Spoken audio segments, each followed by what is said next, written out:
परत दर परत इसमें सारी रहस्य खुलते गई। और आज ये बिल्कुल सच है कि इस मामले में बॉलीवुड के जो माफिया हैं, जिनका डी कंपनी से संबंध है, जो बाहर कंट्री में बैठे हुए हैं, गल्फ कंट्री में, उन सारे लोग के इन्वॉल्वमेंट है इसमें। रिया चक्रवर्ती को फ्रंट पे खड़ा कर दिया गया, लेकिन उसके पीछे जो जितनी गैंग जो खड़ी है उन सबका हाथ है। सुशांत का जो मर्डर हुआ है तो ये कोई सिंपल मर्डर नहीं है। जब अब सीबीआई आ चुकी है और उसके अंदर आपको दिखेगा दिन प्रतिदिन ऐसे ऐसे लोग के नाम सामने आएंगे, क्योंकि महाराष्ट्र पुलिस और महाराष्ट्र गवर्नमेंट ये चाह रही थी कि इसमें सीबीआई ना आए। आनंद फानन में आधी रात को इन्होंने पोस्टमार्टम कर दिया। पोस्टमार्टम रिपोर्ट के अंदर टाइम मेंशन नहीं है, और अचानक ये 5 डॉक्टर ने पोस्टमार्टम किया था और ये छुट्टी पे चले गए सारे के सारे। तो डर रहे हैं कि अब सच सामने आएगा, सच खुलेगा, और जितने ये माफिया इन्वॉल्वमेंट है सबकी पोल खुलेगी। तो भाग रहे हैं लोग। उस दिन 45 मिनट रिया चक्रवर्ती और श्रुति मोदी ये दोनों पोस्टमार्टम हो रहा था और उस वक्त वो वहाँ मौजूद थी, जबकि उनका रहना वहाँ पे ये साबित करता है कि ये सारा वो सेटिंग चल रही थी कि इसको अपने मन मुताबिक पोस्टमार्टम रिपोर्ट बनाया जाए, और वो बनाया भी गया। तो सबूत को मिटाने की तो इनका प्रयास चल ही रहा है। तो रिया की जो चैट जो सार्वजनिक हुई है रिया और महेश भट्ट की, उसमें क्लियर कट सब कुछ अगर आप ध्यान से पढ़ेंगे तो क्लियर कट है कि जो पूरी प्लानिंग थी वो प्लानिंग सफल हुई उनकी। उसके बाद वो चैट में भी हुआ, उन लोगों ने खुशी भी मनाया है। तो ये सारा मिल करके प्लान करके कि छोटे शहर से आकर के चलो इसने बहुत पैसे कमा लिए, इसको अब लूट लो पैसे, और उसके बाद जब थोड़ा सा कुछ आपस में कुछ हुआ होगा तो उसकी हत्या कर दी गई। महाराष्ट्र पुलिस जो है उसको आप आज के समय में सीधा सीधा कह सकते हैं कि वो वर्दी वाले गुंडे हैं। तो ये महाराष्ट्र पुलिस, महाराष्ट्र सरकार साफ कटघरे में खड़े है, और उनको बचाने के लिए उनके जो कुछ आका हैं, संजय राउत हैं, शरद पवार हैं, अनिल देशमुख हैं, ये सारे आकर के बयान दे रहे हैं। धमकी भी दिया संजय राउत ने। महेश भट्ट की बेटी आलिया एक्टिंग के नाम पे 0 है, लेकिन फिल्में इसलिए मिल जाती है कि वो महेश भट्ट की बेटी है। और रिया चक्रवर्ती ने अपने पूरे प्लानिंग के साथ उसके साथ प्यार का एक ढोंग रचाया। दोस्तों नमस्कार, आज हम बात करेंगे सुशांत सिंह पर। सुशांत सिंह की हत्या को लेकर के जिस तरीके से पर्दा डला हुआ था, ना कोई बॉलीवुड का बड़ा जो अभिनेता है वो बात करने के लिए तैयार था, और ना ही कोई अधिकारी इस पर किसी तरह की टिप्पणी देने से बच रहे थे। तो सबसे बड़ी बात है कि यहाँ पर अब रॉ के एक अधिकारी हैं एनके सूद, जो रिटायर है, उन्होंने बहुत बड़ा खुलासा किया है। जैसे कि दीपिका पादुकोण जेएनयू में जाती हैं तो उस समय भी उन्होंने खुलासा किया था कि 5 करोड़ रुपए आए थे पाकिस्तान से आईएसआई एजेंट के थ्रू, और वो दीपिका पादुकोण यहां पर जेएनयू में शिरकत करने के लिए इसलिए आई थी। छपाक फिल्म का प्रमोशन किया तो वो छपाक का आपने देख ही लिया क्या हश्र हुआ था। और जिस तरीके से सुशांत के केस के अंदर महेश भट्ट भी हैं तो उनकी फिल्म का जो हाल हुआ वो भी आपने देख लिया, सड़क 2 का। तो सबसे बड़ी बात है कि आज एनके सूद का बड़ा खुलासा है कि जो अंडरवर्ल्ड है वो कहीं ना कहीं इसके अंदर शामिल है। आज इस विशेष चर्चा पे हमारे साथ रवि तिवारी जी हैं। तिवारी जी से जानते हैं कि जैसा कि आपने देखा और बहुत अच्छा रिस्पांस भी मिला वहां से कि तिवारी जी के पहले वीडियो के साथ, सर किस नज़र से देखते हैं कि जो एनके सूद हैं हमारे रॉ के अधिकारी रहे हैं और रॉ में रहते हुए उन्होंने बहुत बड़े बड़े काम किए होंगे, और अब रिटायर होने के बाद भी बड़े बड़े खुलासे हो रहे हैं कि दीपिका पादुकोण को 5 करोड़ आना, तो और दूसरा अब सुशांत सिंह के केस में अंडरवर्ल्ड का भी हाथ होना, तो ये कहीं ना कहीं बहुत बड़ी सीबीआई के लिए भी चुनौती होगी कि ऐसे ऐसे बड़े बड़े माफियाओं को गिरफ्त में लाने के लिए। देखिए, ये इस मामले में शुरुआत बिल्कुल समझिए कि ख़त्म कर दिया गया था इस केस को, लेकिन जैसे जैसे आम जनता ने इसकी आवाज़ को उठाना चालू किया, परत दर परत इसमें सारी रहस्य खुलते गई। और आज ये बिल्कुल सच है कि इस मामले में बॉलीवुड के जो माफिया हैं, जिनका डी कंपनी से संबंध है, जो बाहर कंट्री में बैठे हुए हैं, गल्फ कंट्री में, उन सारे लोग के इन्वॉल्वमेंट है इसमें। और ये बात मैं पहले दिन से मैं भी कह रहा हूँ, रिया चक्रवर्ती को फ्रंट पे खड़ा कर दिया गया, लेकिन उसके पीछे जो जितनी गैंग जो खड़ी है उन सबका हाथ है।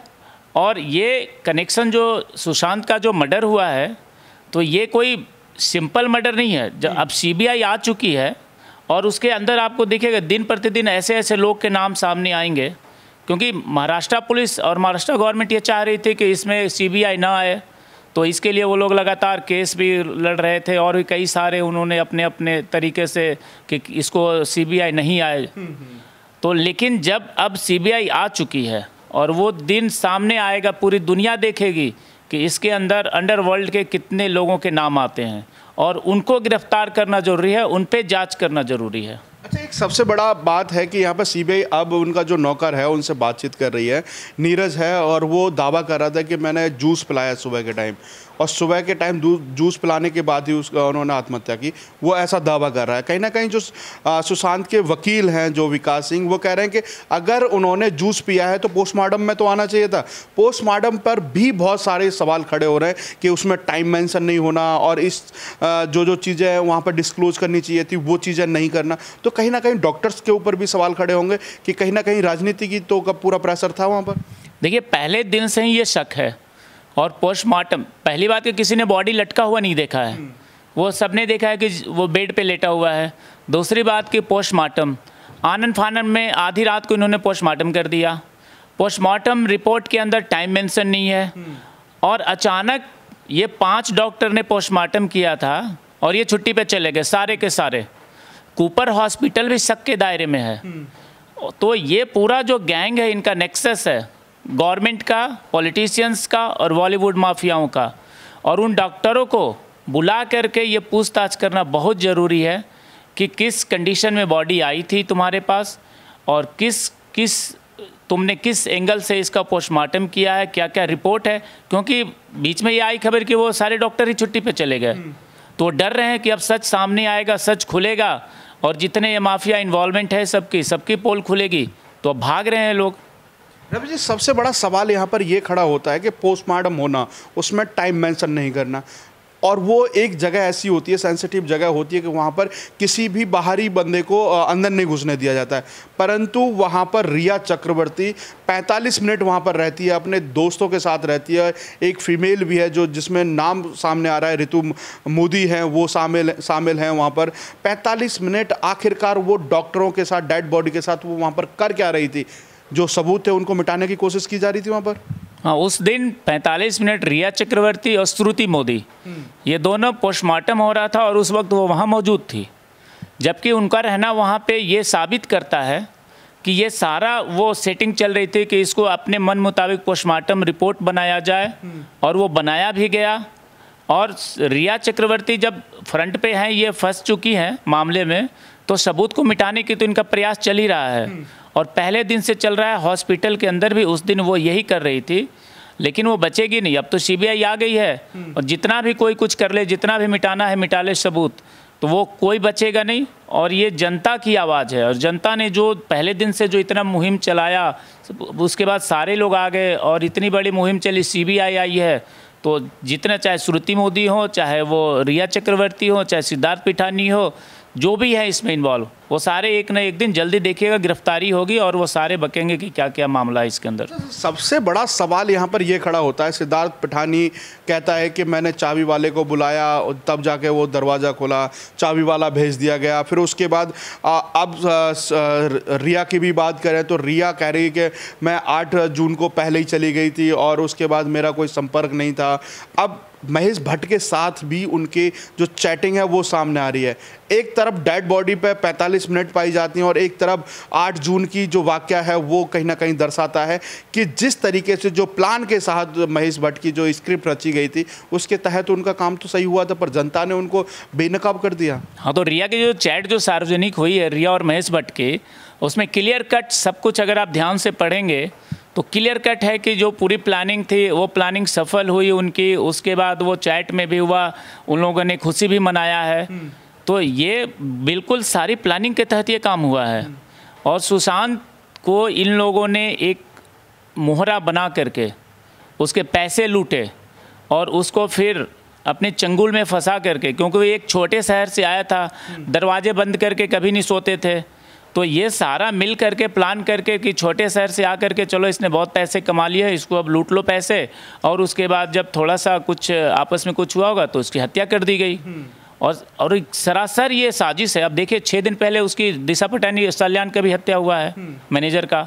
ये सारे लिंक है। और मैं तो ये मांग करूंगा कि दिशा साल्यान के मामले को भी इससे जोड़ करके दिशा साल्यान के मामले को भी सीबीआई जांच उसकी भी हो। पहले सीबीआई जांच दिशा साल्यान का ही करेगी, उसके बाद सुशांत की उस पर आ रही है। दूसरी बात अगर हम यहाँ पर करें कि तो कुछ संशय तो बहुत बड़े खड़े होते हैं, सरकार के ऊपर सवालिया निशान भी खड़े होते हैं। जिस तरीके से संजय राउत या फिर अनिल देशमुख हैं, वो बार बार कहते नजर आए कि सीबीआई की जाँच नहीं होगी, सीबीआई की ज़रूरत नहीं है। कहीं ना कहीं जो पुलिस है वहाँ पर कुछ तथ्यों को छुपाने की कोशिश कर रही थी और जो सबूत हैं उनको मिटाने का काम कर रही थी, क्योंकि 2 महीने का लंबा समय होता है। कि क्या लगता है सीबीआई इन लोगों से जो इसमें शामिल हैं उनको उगलवा पाएगी? देखिए, एक तो पहले बता दूं कि महाराष्ट्र पुलिस जो है उसको आप आज के समय में सीधा सीधा कह सकते हैं कि वो वर्दी वाले गुंडे हैं। जिस तरीके से वो कल्प्रिट्स को बचाने के लिए पिछले 2 महीने से वो अपने परपंच रच रहे हैं, ना तो एफआईआर किया, ना तो उन्होंने कुछ, और कोर्ट में आकर के कह रहे हैं कि हम जांच कर रहे हैं, 56 लोगों से पूछताछ कर रहे हैं।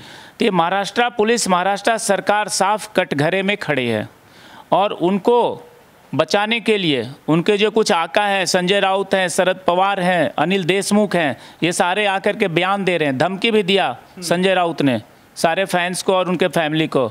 लेकिन उनको ये सोचना चाहिए कि देश के अंदर जो न्यायपालिका है वो सर्वोपरि है और न्यायपालिका से बड़ा कोई नहीं है। और जनता ने न्यायपालिका पे विश्वास किया और आज ये सबके सामने न्याय दिख रहा है और सीबीआई आई है। उसके बाद सीबीआई पे भी हमें भरोसा है पूरा, और सीबीआई भी सही जांच करके कल्प्रिट्स को सामने लाएगी और देखिएगा, सब देखेंगे कि उसको कितनी बड़ी सज़ा होती है और जेल में वो जाते हैं।